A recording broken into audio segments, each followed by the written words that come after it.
จันทร์ฝันใฝ่ควรหาอายแทบเป็นบ้าบางครั้งเป็นลมหัวใจไว้วันสุดใจฮักสาวเจ้าดังสีวันถ้าได้เคียงคู่จอมขวัญจะหักน้องนั้นเหมือนจันทร์คู่ดาวมองข้าวสาวเอ่ยเจ้าเคยยิ้มหวานจงเห็นหัวใจอายนั้นลำพันฝันเพื่อขวัญข้ามหากได้สาวมานอนแนบข้างอายจะบ่หีหันห่างจะหักนางน้องเจ้าผู้เดียว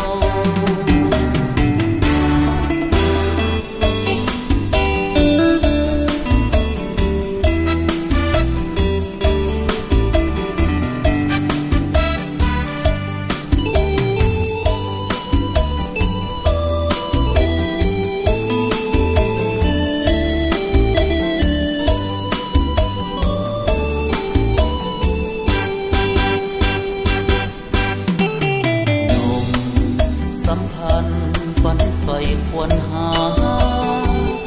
อายแทบเป็นบ้าบางครั้งเป็นลมหัวใจไว้วันสุดจางฮักสาวเจ้าดังสีวันถ้าได้เคียงคู่จอมขวัญจะหักน้องนั้นเหมือนจันทร์คู่ดาว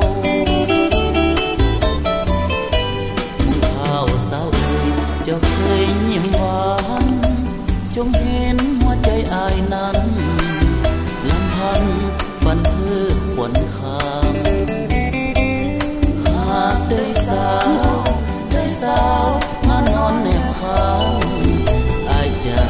บ่หีหันห่างจะหักนางน้องเจ้าผู้เดียว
มา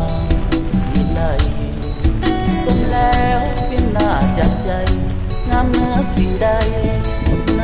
เล่างามธรรมศาสตร์ตามภูผาป่าดงโกดเขาที่ใดจะมางามเท่าสองเป็นเงายามแสงเมฆบังเสียงลมหอมกูยามเศร้าตูหน้าอ่อนซอนฟังแล้วเป็นหน้าสะอ่อนเสียงนกมันวอนร้องดังยามสายลมแบก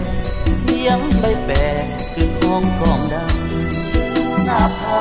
เรียกหินนงตังหมู่นกยามจอบลิ้นกินปลาเมืองสุยไผ่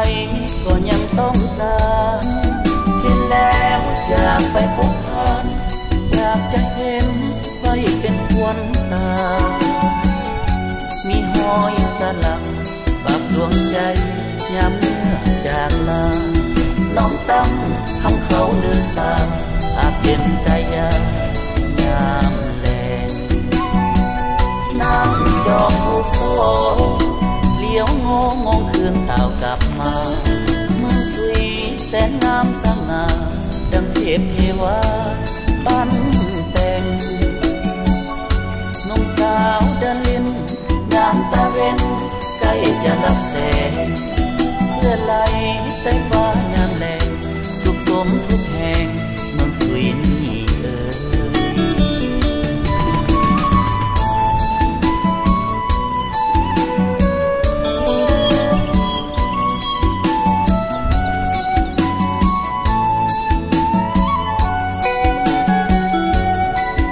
คนบ่มีฮะ